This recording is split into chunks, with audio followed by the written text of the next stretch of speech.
Monde. Bon après-midi, je m'en viens vous faire cette petite vidéo en lien avec l'amour des animaux versus l'environnement, versus l'ouverture de conscience et versus aussi, est-ce que vos bottines, c'est vos babines en ce qui concerne votre discours que vous tenez envers moi, j'aime les animaux. Cependant, quand ils sont trop agités, trop énervés et ils viennent trop m'accaparer, ben tout de suite, je les envoie dans une cage. Tout de suite, je cherche à les comprimer et tout de suite, je veux aller soit les mettre dans une bâtisse ou dans un garage parce qu'ils me tapent ses nerfs. Donc, bonjour et bienvenue à cette capsule, c'est Sylvie Courchaine. Je suis la fée flyée. Je m'en viens vous partager un petit peu ma montée de lait cet après-midi. Tout ça, c'est en lien aussi avec ce que je fais parce que je vous invite, moi, à contacter davantage l'esprit de la nature puis aussi tout l'environnement au naturel dans lequel nous sommes. Puis aussi, l'amour des animaux fait aussi partie de ma vie. C'est intrinsèque, c'est viscéral, c'est fait partie de mes tripes depuis toute petite. Les animaux ont pris une place très importante dans ma vie. Ils ont été mon refuge autant que la forêt. Ils ont été souvent même plus importants à une époque que les humains parce que ils m'écoutaient.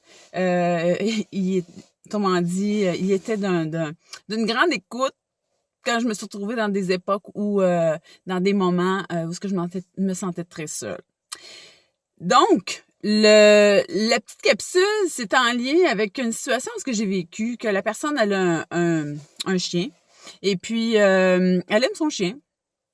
Cependant, quand que le chien tombe trop énervé, trop agité, ben tout de suite la cage qui est la solution directe pour l'envoyer pour le calmer.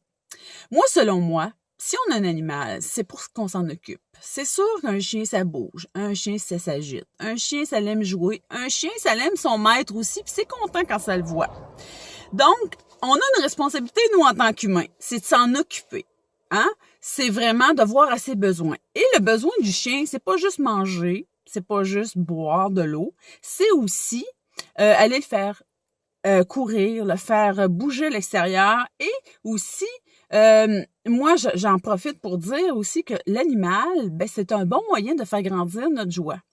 Parce que l'animal nous emmène à vivre dans notre moment présent. L'animal nous emmène vraiment à être dans l'ici maintenant. L'animal nous emmène aussi à décrocher du moment où ce que c'est plus lourd.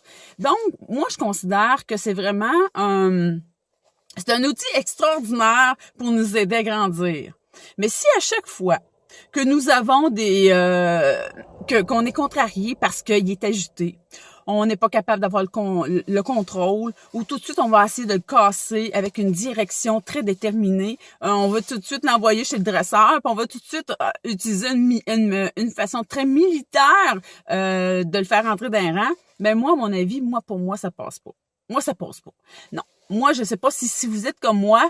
Ben moi, selon moi, l'animal, si je veux le faire écouter au prime abord, faut que je le renforcisse au niveau positif en quelque part. Faut qu'il y ait une paix, cet animal-là. C'est comme un enfant, hein. Je me dis, si tu ne nourris jamais au niveau émotionnel, à un moment donné, il va être tapageur. Il va bouger partout. Il va accaparer l'espace. Puis il va juste vouloir qu'on ait son attention. Ben l'animal, c'est la même chose. S'il s'agite, s'il bouge, puis il est jamais à bout de trouver une paix, c'est peut-être parce qu'en quelque part, son maître s'en occupe pas assez. Hein? Qu'est-ce que vous en pensez? C'est peut-être en quelque part qu'on est trop ferré ailleurs pour régler nos affaires, puis le chien, il vient qu'il nous tape ses nerfs. Hein?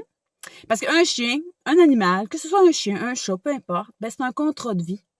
Puis une vie, je considère que mon chien, comme si ceux qui vont voir un petit peu sur ma page personnelle, j'ai un chien qui s'appelle Capucine.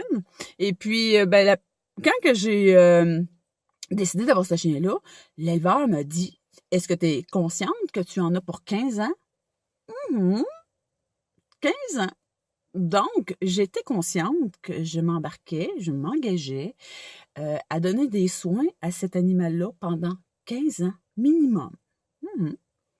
Donc, faut y penser. avant d'avoir un animal, mais c'est pas juste je te mets dans la cage ou je t'attache après une cabane. Ça, c'est le comble des choses. Hein? Je t'attache après une cabane, puis regarde, de temps en temps, je passe à côté de toi, puis je te donne un petit câlin sur la tête, puis regarde, je vais te regarder du coin de l'œil, puis des grands vents, des grandes chaleurs, je vais juste te mettre un petit peu d'eau, puis sans plus. Mais moi, c'est pas ça un animal. Moi, je trouve que ça fait si en quelque part, le maître n'est pas capable de lui donner un minimum d'affection, d'attention et de temps, ben moi je considère que ça fait partie de la cruauté au niveau animal aussi. C'est comme pas lui donner à manger et pas lui donner d'eau. Parce que il y a aussi besoin d'attention. Mais oui, d'attention. Puis l'affaire, c'est que moi, si je prends mon exemple, j'ai eu un chien pendant 12 ans, un golden. Et puis, moi, c'était clair. C'était clair que le chien faisait partie intégrante de la famille. Il nous suivait en camping. Il nous suivait partout. Puis mon chien, ben, je me disais, ben, si on a décidé d'avoir un chien, ben, on va le faire suivre. Il va faire partie intégrante de la famille, puis il va nous suivre. Et c'est ce qui est arrivé. Il nous suivait. Donc, on faisait du camping, on l'emmenait avec nous. Et ma fille le promenait dans tous les terrains de camping. Il faisait la fureur. Donc, il était le point d'attraction et il adorait ça parce qu'il avait de l'attention.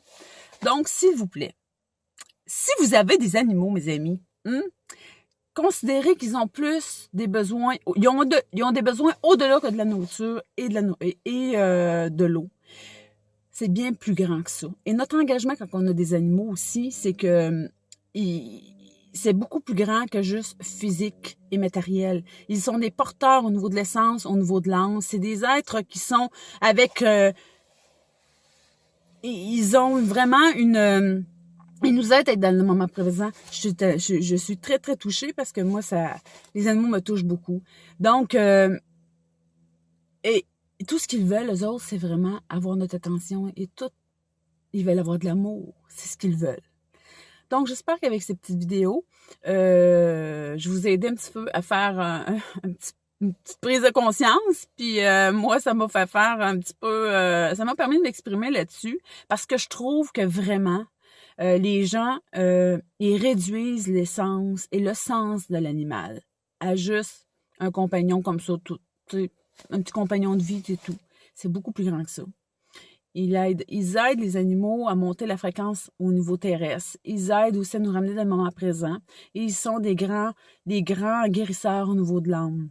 Et ça, il faut s'en occuper. Il faut le considérer aussi. Donc, je vous dis à très bientôt, mes amis. Et puis, en terminant, si vous voulez savoir ce que je fais, vous vous rendez au www.terofé.com et allez chercher les cadeaux que j'ai pour vous. Bye!